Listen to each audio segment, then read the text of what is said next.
I am telling you, doing night security, it's gotta be one of the scariest jobs. Okay, so this photo right here, this was captured by Michael Hostin on the 3rd floor bathroom of a Dallas shopping mall. The reason he took it was because he's night security and he heard noises coming from this bathroom, but he was nervous to check the actual stall, so he sends a picture to his coworker. After he sent the picture, he eventually leaves the bathroom, but then gets a text where his coworker says, "Keep your weapon drawn and call for backup." He had no idea what he was talking about until he increased the brightness of this picture. It's not easy to see in the dark, but with the photo enhanced and slightly brightened, you can see somebody peeking over the top of that middle stall. Someone was in there, looking directly at him as he searched the bathroom. But even with a visual, by the time backup eventually came, whoever this was, they were gone, and we were left with this picture. And if you're loving Creep Time, make sure to go follow on Insta. I think a lot about the story behind this picture. No matter how many times I tell it, it's still chilling. In the 18th district of Hong Kong in the early 2000s, this picture was captured outside of an apartment window. What the news articles described was that witnesses saw her, she appeared to be having some kind of psychotic episode, and they thought that was the end of it. It was just a midday bizarre disruption. What they didn't know was that this person would become the primary suspect in one of the worst murders the 18th district would ever see. Roughly 40 minutes, maybe after that picture was taken, and about 2 miles from the location, a family home of 9 was broken into with only one person surviving that attack. Now, the sole survivor of the attack was able to give a witness testimony to the police. This is the only photo they've ever run of the suspect on television, but what he described she did almost sounded inhuman. Breaking bones, ripping people's jaws open with her bare hands, even a report that she tried to eat people. This frame is the only one we got of her. Do you notice something kind of off about this mannequin? For anyone who's familiar with the legend, she is known as La Pascualita. The mannequin has stood in the window of a Mexican bridal shop for more than 90 years, but when she was first placed there, patrons noticed something kind of strange. The detail work on this mannequin was unusual. She was noted with eyebrow hair, veins, and even discoloration around her mouth and ears. But that suspicion soon grew to horror as patrons started to notice that she bore a striking resemblance to the owner's deceased daughter, Pascuala. Pascuala was actually set to be married herself, but ended up dying in a tragedy before her wedding day. Shortly after her death, the mannequin appeared in the window and the legend was born that these were the preserved remains of the owner's daughter. But the most compelling evidence has always been the hands. The hands are shown with wrinkles, they have veins, they even have lifelike fingernails, which is unlike any mannequin I have ever seen. The question remains to this day, could this really be the shop owner's daughter? Let's talk about the Arcadia tapes. In 2001, in Arcadia County, Ohio, a teen named Calvin Dim went missing on his way home from school. This was really unusual at the time because Calvin was actually a pretty well-accomplished athlete and he was very tall for his age, so whoever did overtake him and abduct him was either a larger person or a group of people. So for like weeks, this investigation goes cold until a VHS tape is mysteriously found at the doorstep of his parents' house. The VHS was compiled of various different clips of unknown people in different masks who were just staring into the camera. But there is one clip in this video that had the words Cal, short for Calvin, edited into the VHS. This was pretty definitive evidence for the police that whoever made this video either knew where Calvin was or they had him in their possession. Police would end up finding this frame, which showed a person in a black tarp, presumably with their wrists and ankles tied. Investigators believe this could be Calvin, and what's even eerier is they think this was shot in the woods behind his house. I'm not kidding when I say one of the weirdest mysteries I've ever heard about just got solved.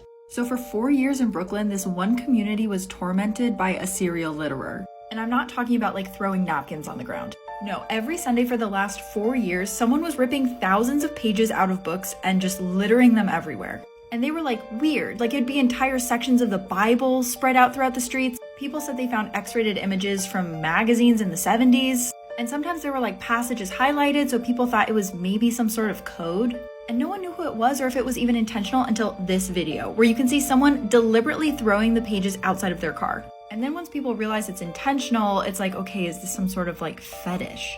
And finally, one neighbor's like, I have to figure out who this is. So they do multiple overnight stakeouts just sitting in the street. And they figure out who it was. It was a cop. It was this cop, John Trasinski. He had apparently gotten in trouble for littering before and lost 1 vacation day over it, which kinda actually makes me think that it was a fetish thing. Anyways, if you like weird dark stuff, you'll probably like my podcast. People have been asking me for more like crazy accidents that happen at national parks. And I researched this for one of my podcast episodes, but I didn't realize how many people fall off the side of the Grand Canyon every year. Like they say on particularly high fatality years, it's as much as 1 person a month. One of the craziest stories about this, though, is actually about this woman right here, Dee Dee Johnson. So Dee Dee was a fashion designer in Los Angeles in the 40s and 50s, best known for inventing the pedal pusher, which is actually the pants that she's wearing there. And one day, Dee Dee takes her whole team from Los Angeles to the Grand Canyon because she wants to do a photo shoot there. And she's walking around like she owns the place, and she's not being all that safe by the ledge, when all of a sudden she takes a step backwards and she falls off the ledge. She lands on a smaller ledge, basically like this. She's holding on super tight, but her legs and the pressure of her body are pushing her towards the actual edge. And this drop right here is almost the height of the Statue of Liberty. If she falls off, she's definitely going to die. So this one park ranger who was screaming at her to get away from the ledge sees that she goes over and immediately grabs this rope. He's able to get it down to her, tie it under her armpits, and start pulling her up. But the force of the rope is a lot, so when Dee Dee comes up over the edge, she's alive, but she is completely topless in front of all the photographers. The United Kingdom has a problem with men stalking women. This is Lorraine Cox, a 32-year-old woman walking home after a night out. Following her, Asam Mangori, also known as Christopher Mayer. Now, watch this.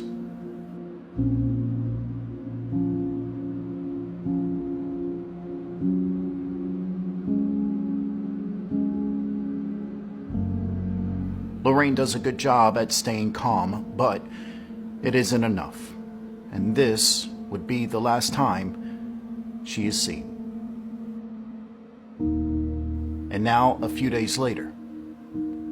And guess who's inside that bag?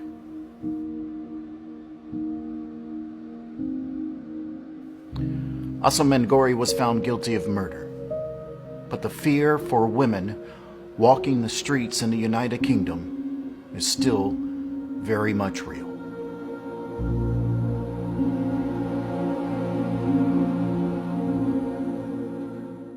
Horror movie facts that will haunt your nightmares. Coraline.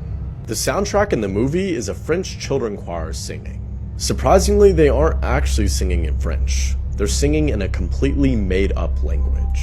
If you look on the wall of the dining room in the other mother's home, you'll see 3 portraits of silhouettes. These likely represent the 3 ghost children that appear later in the film.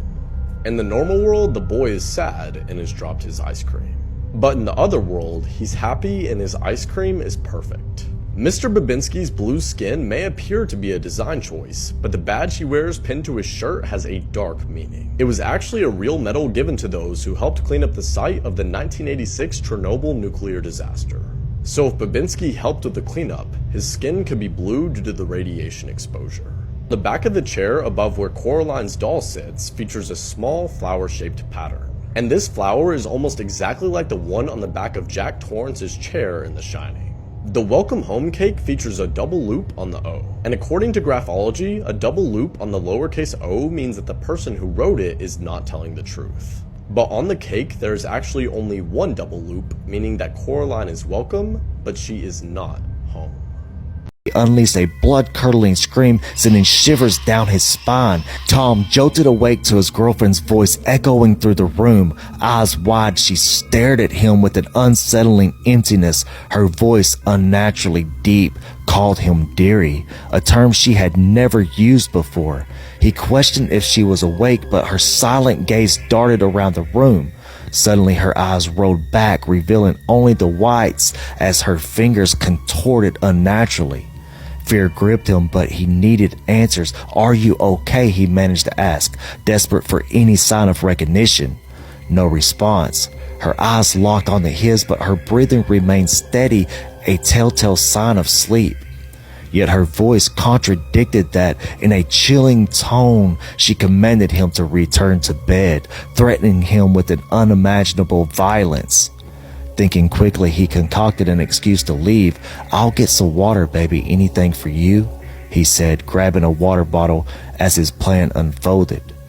But as he tried to escape, she unleashed a blood-curdling scream, sending shivers down his spine. He doused her with water, causing her eyes to close and her movement to return to normal. Terrified, he sought refuge on the couch, uncertain of what had possessed his once gentle girlfriend.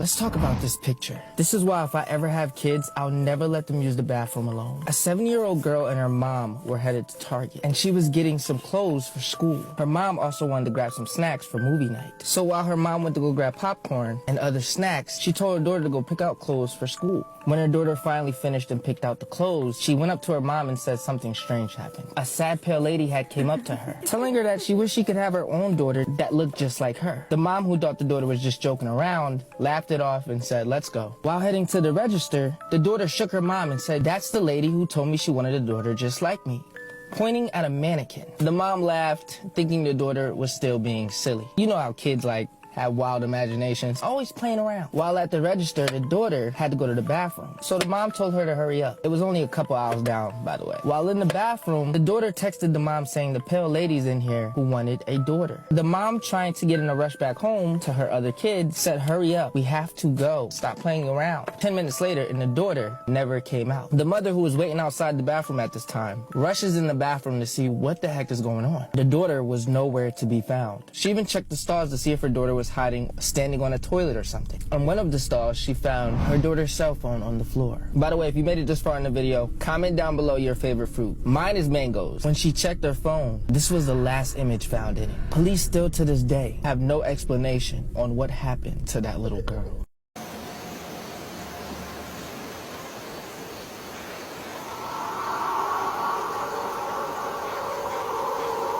I was murdered by my best friends on a trip we took to Mexico.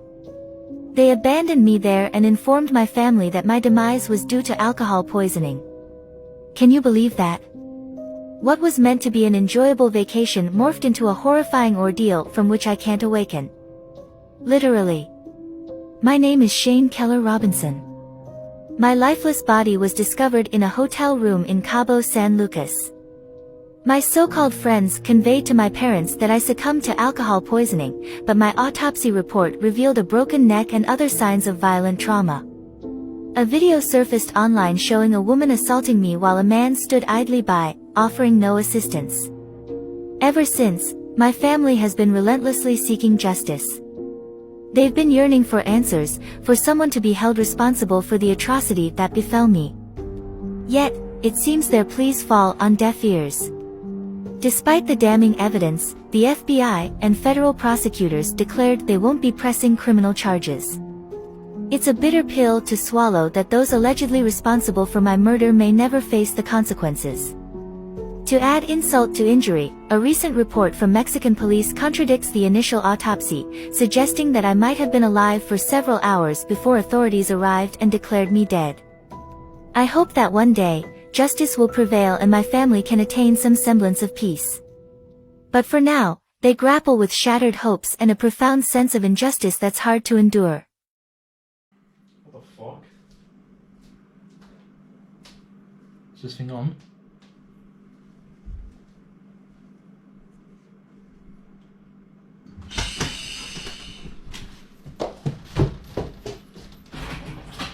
I was a trusted nurse, but my patients kept dying. My name is Jane Toppin, and I was a serial killer. It was the late 19th century in Massachusetts. I was an orphan, adopted by the Toppin family, but never felt loved. I sought solace in nursing, a profession where I could care for others and feel needed. But soon, I discovered a dark fascination. I started experimenting with my patients, altering their prescribed medications, observing their reactions. It was a perverse thrill, a power over life and death. One by one, my patients started dying. The elderly, the weak, even the robust and healthy. I was always there, holding their hands, watching the life drain from their eyes. I was dubbed the angel of death, but I was far from an angel. I poisoned my landlords, my foster sister, even a close friend. I reveled in the control, the ability to decide who lived and who died. In 1901, the Davis family, whom I had been caring for, started dying mysteriously. The local authorities grew suspicious. They exhumed the bodies and found lethal doses of atropine and morphine. The game was up. I was arrested, and during my trial, I confessed to 31 murders. Although some believe the number could be as high as 100. I was declared insane and spent the rest of my life in an asylum. I was Jane Toppin, the nurse who killed for pleasure. Stay tuned for more stories.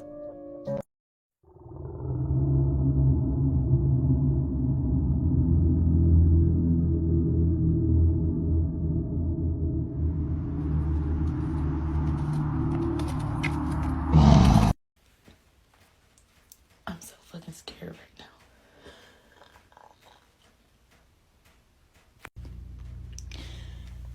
It's currently 1 in the morning and my boyfriend is at work. It's just me and my son. And hold on. I just heard keys. Open my door. So I'm thinking he might have come home early. He don't supposed to get off till the morning. So I hear movement, I hear jiggling, I hear keys, and I hear movement in the living room. Now my son's room is across from our room, and we have motion lights in there for him, so when he wake up at night, in case he crawl out the bed. I'm about to show y'all. Completely dark.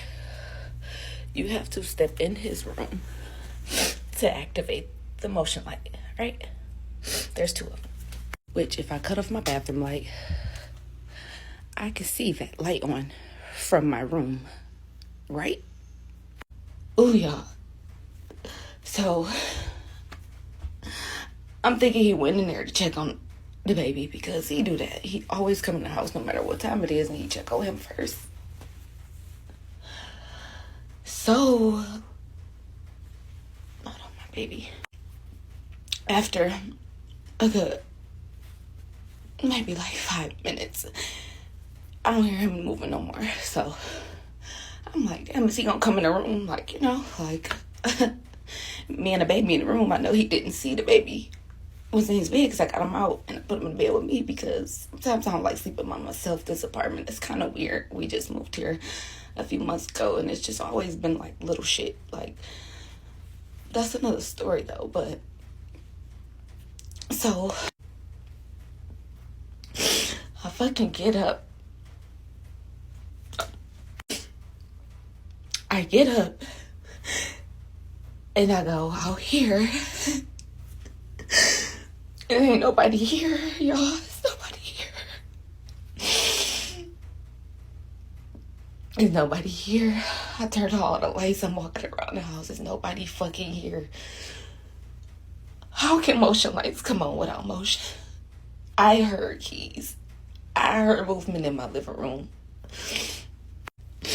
Yeah, I'm not crazy. Like,